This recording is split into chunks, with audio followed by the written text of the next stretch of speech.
Before we continue, we must tell you that even though we are able to catch an image of the ghosts with a normal camera, for some reason they like to evade our high-tech commercial-grade broadcast equipment that captures video. We were, however, able to capture some of their images on video and all of their audio. Please bear this in mind as you see the video footage in the lower corner of your viewing screen. Now, let's go for a tour of the old burying grounds and visit some of the ghosts of Westfield's past.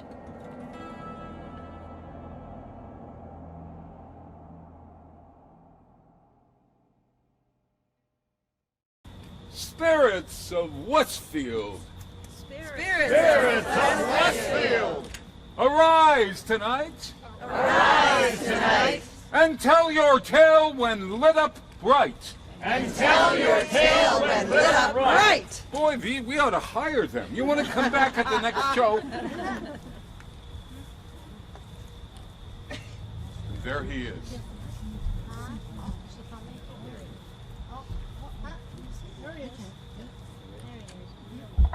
I am Cornet Thomas Dewey.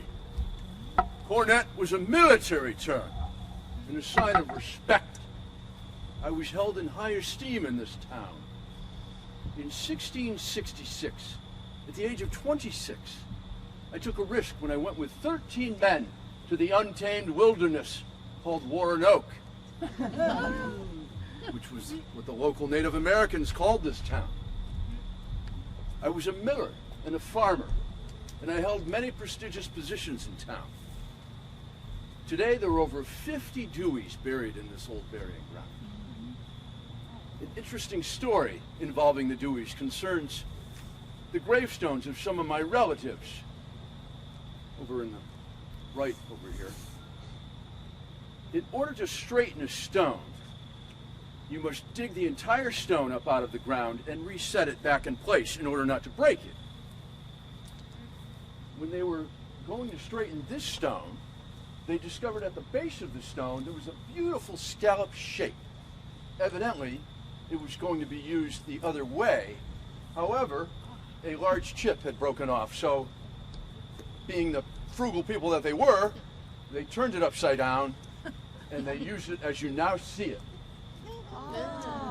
Sort of like a chip off the old block. Well, you can say that. Evidently, recycling was in vogue even back 250 years ago. And now I must leave you, my friends. But before I do, let me just say, do not tarry in this place very long, or you may end up living here. Sleep well, my friend. All righty. Now, I like to have a little competition. So why don't we have all the men are going to do this recital, okay? Spirits of Westfield. Spirits of Westfield. Arise tonight. Arise tonight. And tell your tale. And tell your tale. Is there an echo in here? When lit up right. When lit up right. Well, good evening, citizens, and welcome. I'm the Honorable William Shepard. You also know me as General Shepard. I was born here in the community in 1737. And as a young man, I joined the Continental Army and fought in the French and Indian War, where I distinguished myself quite well and was promoted to the rank of lieutenant. And when war broke out for independence some years later, I didn't hesitate to rejoin, and I was promoted to captain and commanded a number of militia here in western Massachusetts. You were one of the Minutemen, I think. That's exactly right.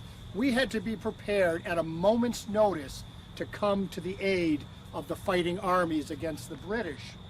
In fact, I fought in 22 battles during the Revolutionary War, and I was injured quite substantially in the evacuation of General Washington from New York.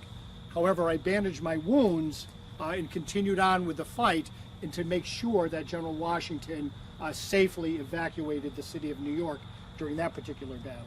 But sir, when were you promoted to general yourself? Well, I'm glad you asked. So as following the war, I was promoted to general. In fact, I was the highest ranking officer in all of Western Massachusetts.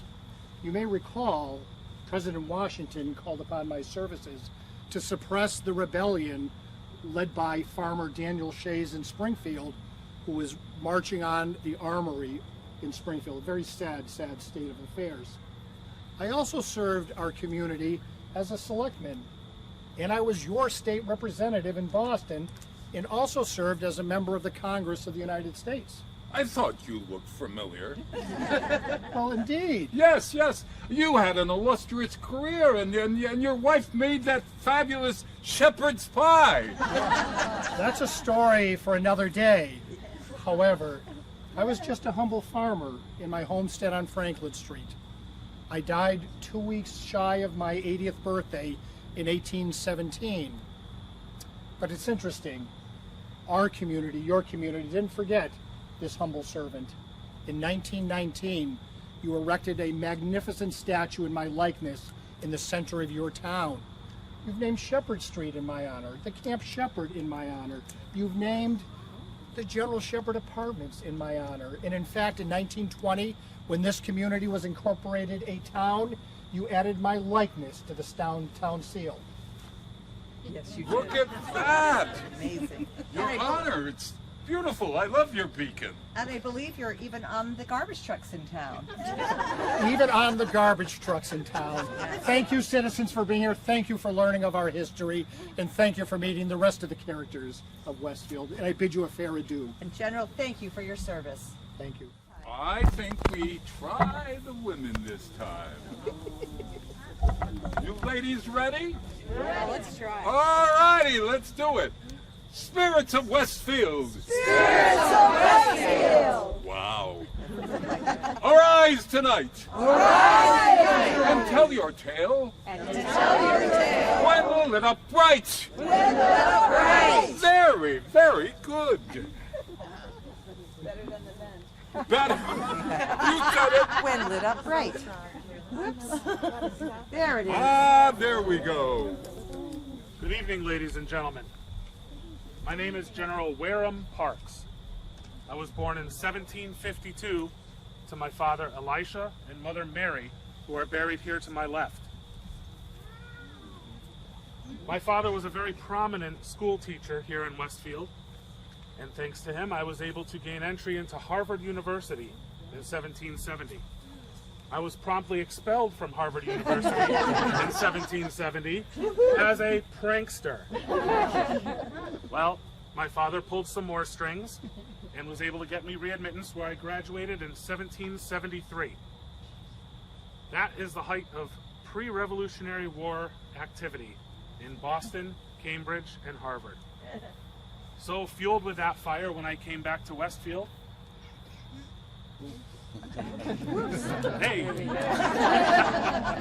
fueled with that fire when I came back to Westfield, I joined the local militia here and captained a group of Westfield Minutemen who fought at the Battle of Lexington and Concord. From there, we fought at the Siege of Boston, and I was wounded in the Battle of Saratoga in New York. Well, I was promoted to Brigadier General at the end of the war, and that was my military success. However, my personal life was not very successful. My wife, Molly, at 35 years old, died in 1790, followed shortly by my 9-year-old daughter the same year. Also, I lost a son at 8 months old. As you walk around this cemetery tonight, you can see a lot of 1790 and 1791 death dates in and around the city of Westfield. Our herbal medicines were not able to take care of things as consumption and influenza, and it took its toll on us. However, I was able to remarry and owned several acres of land, several thousand acres actually, in Westfield, Blandford, as well as New York. Today, as you drive through Westfield and down Union Street, watch for the triangular plot of land where my mansion once stood. Today, it's a park. Wareham Park, after General Wareham Park. I bid you a fond farewell. Thank you, General. Very well done. Pardon me, I must get through. Right. Please, I have important news. Oh my goodness. Allow me to pass. Oh yes, sir. Sir, do you have an urgent message for us? I do, ma'am. We'll have everyone Gather fill round, in, right please, in gather here. Come round. right in. We got a message. Oh my goodness. Ladies, gentlemen, I'm Captain Samuel Mosley, and I come here to warn you about a harrowing story that illustrates the constant threat of Indian attack felt by the settlers of Westfield.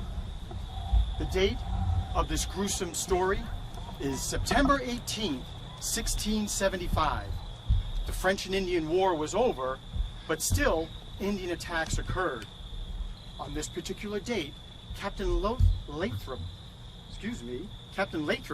was sent with 9 sturdy soldiers to escort 18 carts of wheat from Deerfield to Hadley. I believe it was 90 soldiers. I'm sorry, 90 soldiers with 18 carts of wheat from Deerfield to Hadley. Perhaps you'd like to tell the story, ma'am. She would, you know.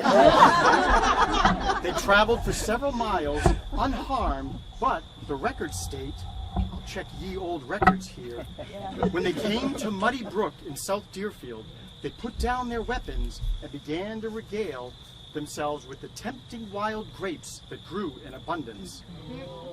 Suddenly, from the woods that bordered the stream, hundreds of muskets poured forth a storm of lead and hail upon the startled soldiers. Hosts of skulking savages sprang upon the stricken men with hatchets and tomahawks. Captain Lathrop was killed, and almost everybody else as well. Only 6 men survived.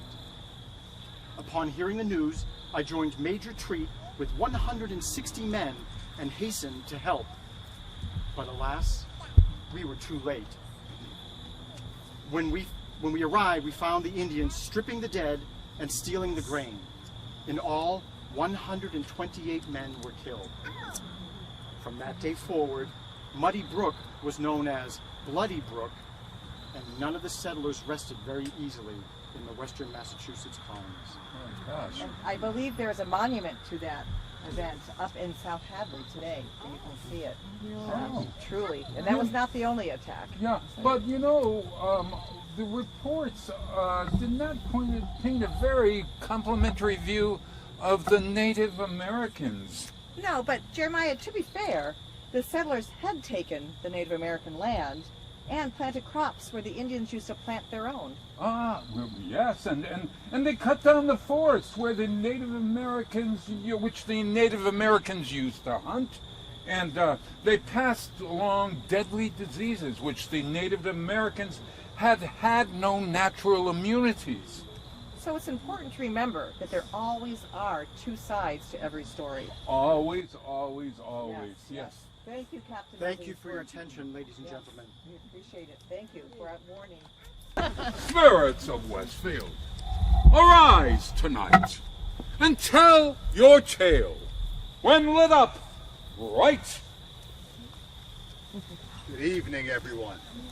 I am the Reverend Nehemiah Bull, and I was the second pastor of the Congregational Church from 1796 until I died in 1740 at the age of 40.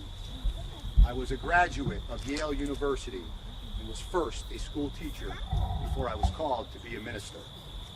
I was also a missionary to the Housatonic and Stockbridge Indians and was an active participant in town politics.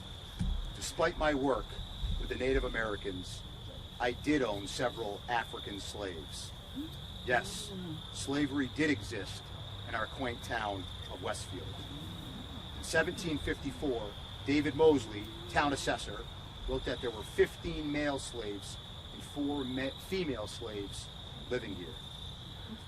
Look at the effects weathering has had on my stone, which has lasted almost 300 years. Without preservation work, in a few years, it would be gone forever. Bless you and thank you for coming. Thank you, sir. Thank And this you. stone has been sealed to prevent further destruction.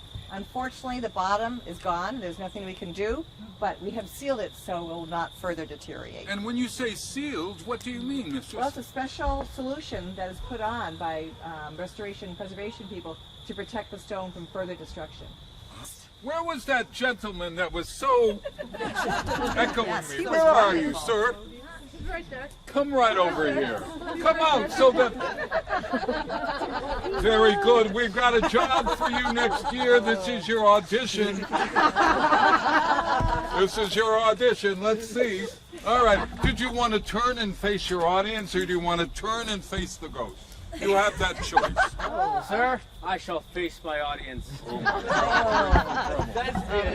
right. Yes, a thespian. Go right ahead, sir.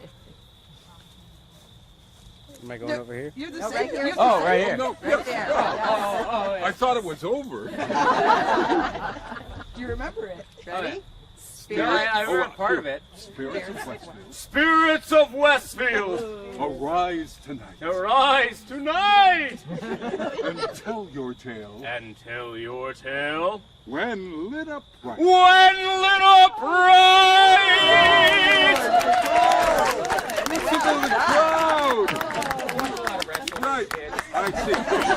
Leave your name and number with the secretary. We'll get back to you. You're an asshole. Where is that? Where is that ghost? Arise! He's here, sire. Good evening, lords and ladies. It's good to see you. I am the Reverend John Ballantyne.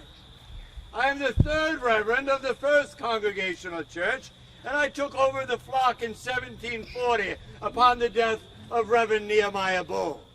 Please notice the elaborate carvings on my stone and this lovely angel over here. Very pretty. You'll see several of these as you wander through the honor tonight. Over here to my left is my son Winthrop. He gave his life at age 4 in 1758, sadly. And to my right is my beloved Mary. There she is. Yep, she outlived me. So we referred to her as a relic back in those days. That's a true story. How'd that go? Not very well. I don't know. We also, on her stone, you'll see the word consort, and that refers to a husband or a wife. Now, in my 36-year tenure, from 1940 to 1740 to 1776, which is a pretty important date in history, I attended many weddings and funerals in my time. And I'd like to recall one for you if I could. I attended the funeral of Deliverance Hanchen. Now, Deliverance was 72 at the time of her death. She was ill-tempered, maintained by the town. There we go. Yes. Provocative in her language, lived undesired, and died unattended. Perhaps she was not the most likable person in our town. Oh, poor thing. But you had a family and you had a reputation. What are you most proud of, sir? Well, if we go back to Nehemiah Bull for a second, he had slaves, and there were 19 slaves, I believe, that he talked about. My tenure, I actually had a slave that was trying to be emancipated, and she stayed in my home during the entire time. You might know her. Her name is Elizabeth Betts. And it was a precursor to the emancipation movement and the abolition movement of these United States, and it's the reason why we have the Massachusetts Constitution that we have today. How do you like that? A nice applause for that. Thank you, lords and ladies. I can't see any of you. Please tell us who your hairdresser is, too. I would never tell. We love you. We'll see you on election day, sir. Okay. We're going to follow our guides this way.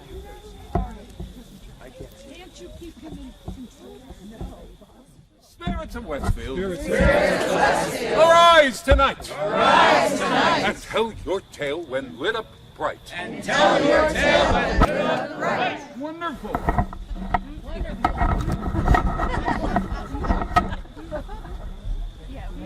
Good evening, sir. Good evening. It warms my soul to see so many visitors here on our burying ground. My name is Matthew Noble Jr., I'm the grandson of both Thomas Noble and Thomas Dewey, two of our earliest settlers of the town of Westfield. My own father, Matthew Sr., my brother Obadiah, and several of the Deweys left our town to settle the early frontier town of Sheffield, Massachusetts. However, many of our generations remained here. Within this burial ground, there are 32 men by the name of Noble and over 40 men by the name of Dewey who are buried here. Additionally, there are 22 women by the maiden name of Noble who intermarried into the different families in town, along with over 20 females of the Dewey family.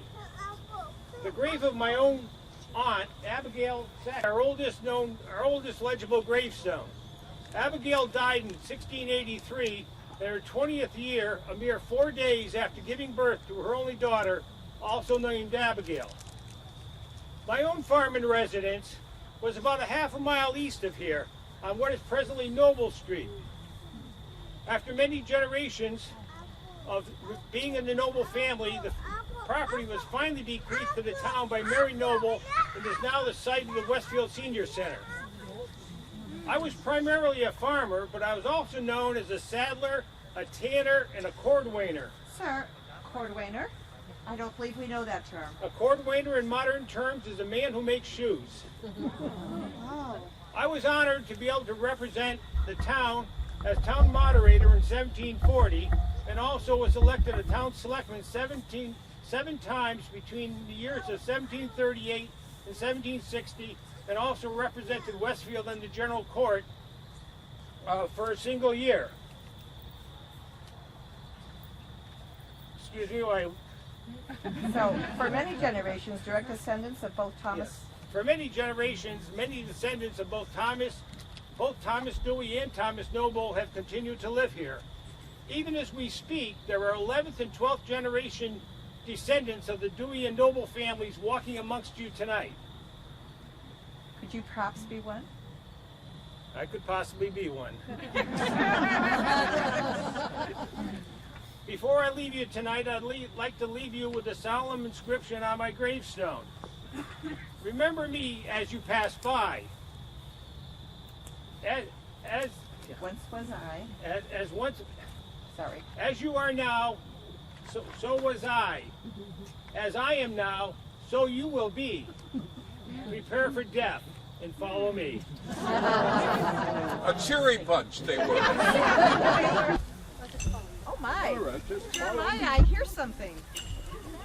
What could that noise be? You hear something? Go find out. There it is. Oh my word.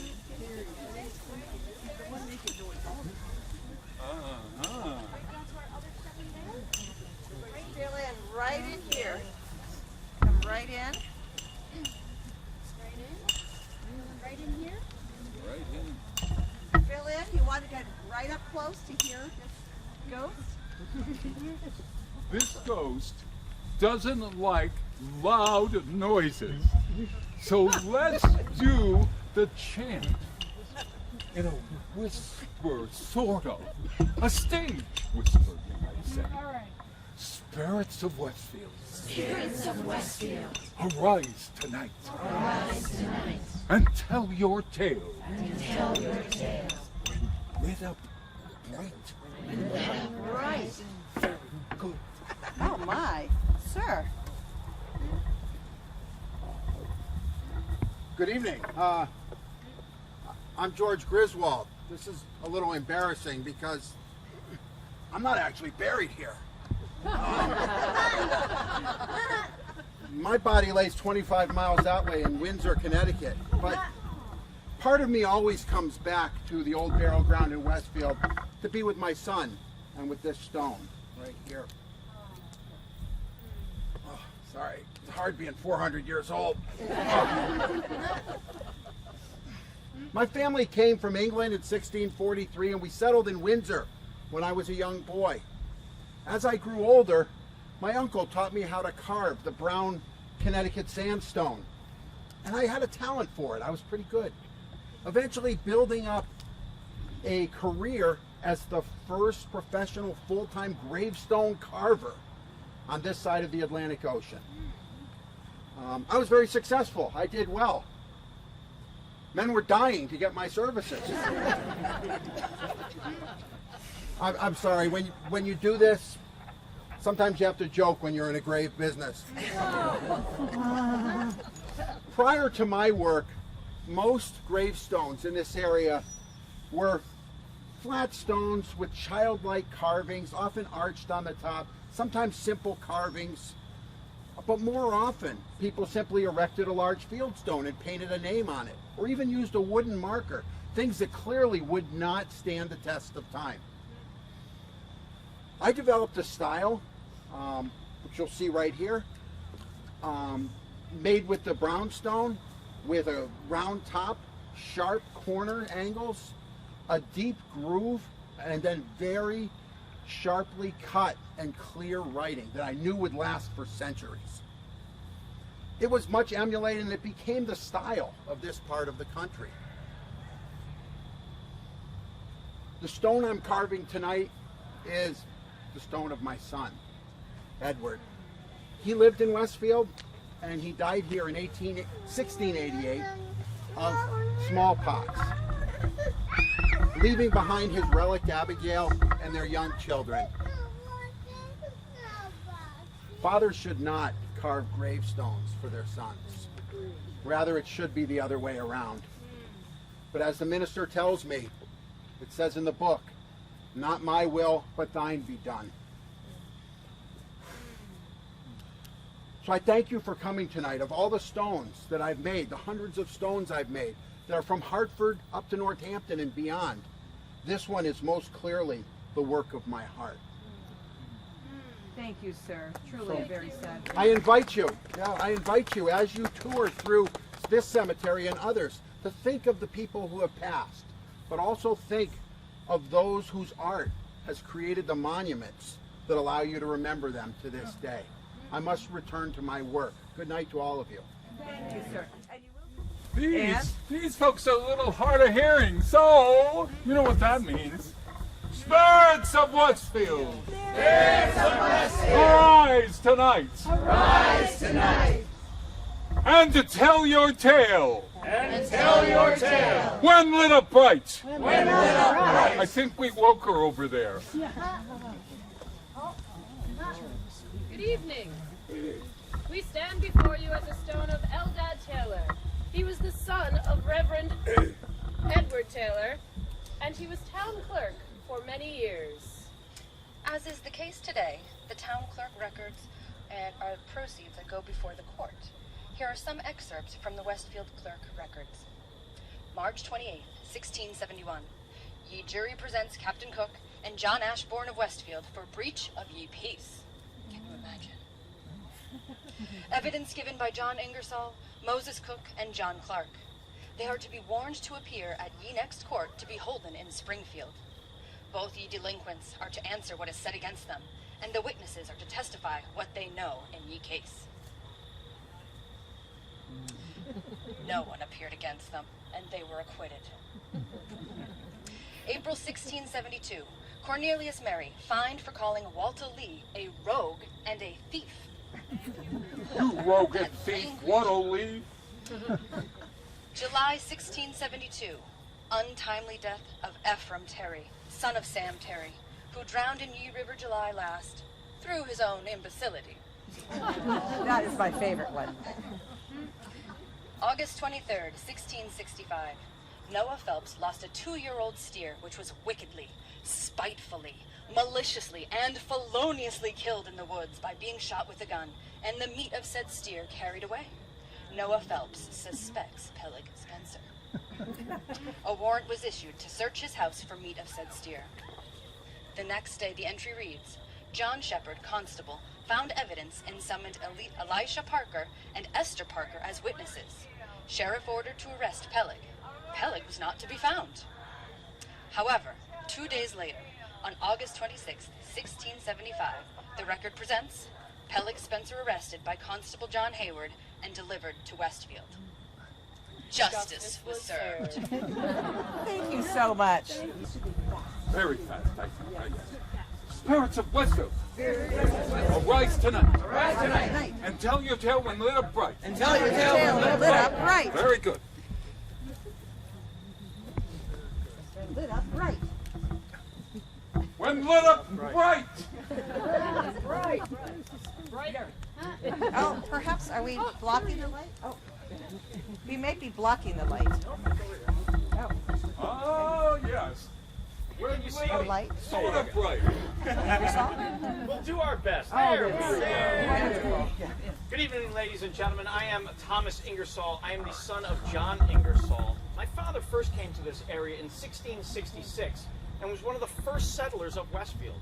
He was given a land grant east of here in an area you now call Little River, which is where he built his home. He had one of the largest families of the time. He had 15 children. There were 7 daughters born before me, and then another 7 children born after me. Sadly, one of my brothers was killed in the attack on Deerfield by the French and Indians in 1875. During the King Philip War, this area was under constant threat of attack. So my family and many of our neighbors used our home as a fort and safe haven. That home remained in our family for about 200 years until 1900, when sadly it burned to the ground. My father died in 1684 and is buried somewhere here. We don't know exactly where because we could never find his headstone. But we are very lucky. A 9th generation direct descendant of my father took it upon himself to donate a headstone, which was placed right here where we think he was buried next to me. If you look at this headstone, it is styled in many of the cemetery that you'll see tonight. It's a Griswold stone that you heard earlier. It's a common theme and common look of the 1600s. My father was a member of the First Congregational Church, which is right over here. So a year ago, when this stone was being placed where it is today, there was a dedication ceremony, and the current minister from the First Congregational Church was here, did a dedication prayer, and to many of the Ingersoll family that are still around today. We are asking other families who have members of their family buried here without headstones to consider creating a headstone and donating it to the burial grounds so we could recognize the locations of some of those families. Thank you. Good night. Thank you, sir. Spirits of Westfield. Spirits of Westfield. Arise tonight. Arise tonight. And tell your tale. And tell your tale. When lit up bright. When lit up bright. My name is Lud Gaylord, and I was born on March 26, 1762. My relatives John, Louisa, and Catherine Gaylord's graves were thought to be missing for years, but they were recently discovered buried to my left. My story is a very tragic one, for I died while I was still just a teenager. In 1778, at the age of 17, me and my brothers decided to enlist to fight in the Revolutionary War. After several long and bloody battles, I was so traumatized with the brutalities of war and, simply being so young, that I just couldn't take it any longer. Me and several of my friends created a plan to desert. Our plan was foolishly written down on a piece of parchment. I could not tell you why we did that. But our plan was discovered, and we were all searched. But somebody had slipped a piece of parchment into my pocket. Therefore, I was arrested on the spot. I know, I'm a bad guy. I was offered a pardon if I would release the names of my friends, but I declined. Therefore, I was condemned to be hanged, which was the punishment for desertion at the time. My family frantically wrote to General Washington, begging him to pardon me, which he luckily did. But, unfortunately though, did not arrive in time to spare my life, and I died at the age of 17 in 1779. And you say you had a bad day. A very sad story, and so young. And so young, and just a little sidelight, this young man has grown up on this ghost tour. There was once a time when that young man over there was like, what? 10 or 11. 10 or 11 years old. He's been participating every year for us. And now he's like 17 or 18. How do you like that? He drove himself here. He drove, oh my gosh, in a carriage? All right, mistress, I can read the line now that I got to read. All right. We've been calling on spirits all the tour, but now it's time to meet a spirit walker. What is a spirit walker? We're about to find I out. believe we are. Follow us. Follow this way. A spirit walker. Follow our shepherds. Right here. I don't think so.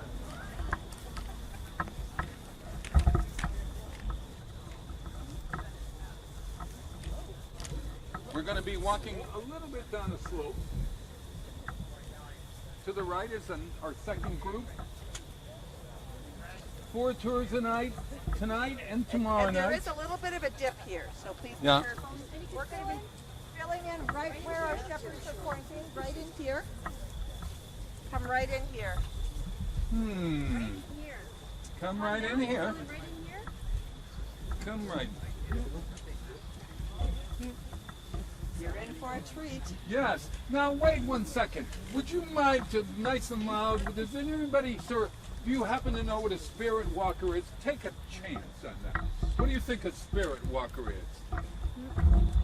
I am a spirit walker. Well, there's one right there. Oh my goodness. Well, actually, that's too scary. I just like to wander around and look at all the graves.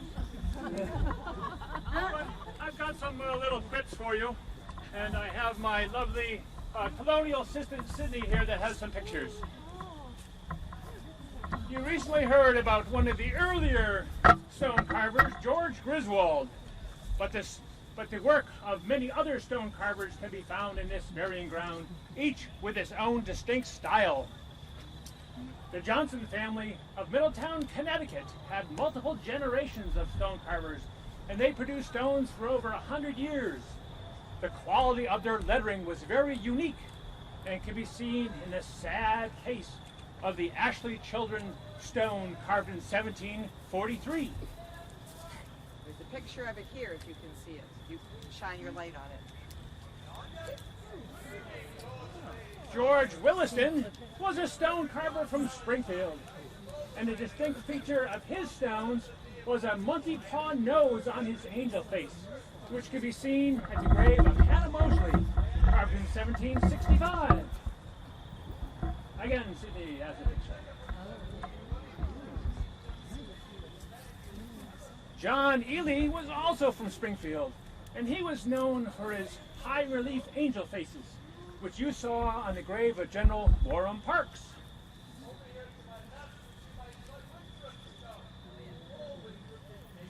Ezra Stebbins had a popular stone carving business in Long Meadow in the mid-1700s, and you saw his expressive stone at the grave of the Reverend John Ballantyne.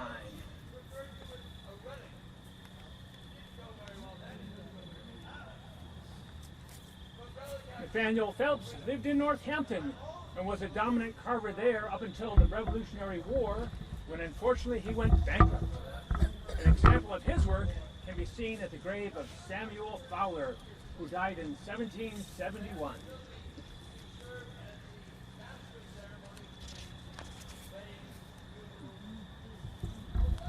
Thank you, Sydney. You can read more about these and other stone carvers in the book Stories Carved in Stone by Bob Clark. Keep in mind that all these stones were individually hand carved, some taking many weeks to complete, using simple tools such as a mallet and chisel. I hope you enjoy the rest of your tour as I continue to wander about. Thank you, sir. Are there many more of you here? I hope not. Thank you, sir. Spirits of Westfield. Spirits of Westfield. Arise tonight. Arise tonight. And tell your tale. And tell your tale. When lit upright. When lit upright. Very good. I am Anne Kellogg, wife of Captain John Kellogg. The epitaph at the bottom of my stone is heartbreaking, although not uncommon. It reads, "Also her babe lying at her breast." Sadly, childbirth was one of the leading causes of death among women in 17th and 18th century Westfield. The newborn baby often died as well, or was left motherless. Just beyond me is the stone of Colonel James Taylor and his wife, Mary Mosley Taylor. Would that be the original James Taylor, miss? Oh, I believe it was. Yes. Yeah. You got a friend right here. I thank you, sir. Thank you, sir. Notice the stone for their children, with 4 childlike angels representing their 4 children who died. Roland, age 3, and James, age 6 months, both died in September 1777. Julia died in 1793, age 7, and Holly in 1795, age 6. It is said that 50% of the children born in the colonies in the 1700s did not survive past childhood. The medicinal plants and herbs they used were not powerful enough to fight many diseases, and the modern medicines we take for granted did not yet exist. Thank you, ma'am. Thank Sad you. stories, but thank you for telling us. Thank you.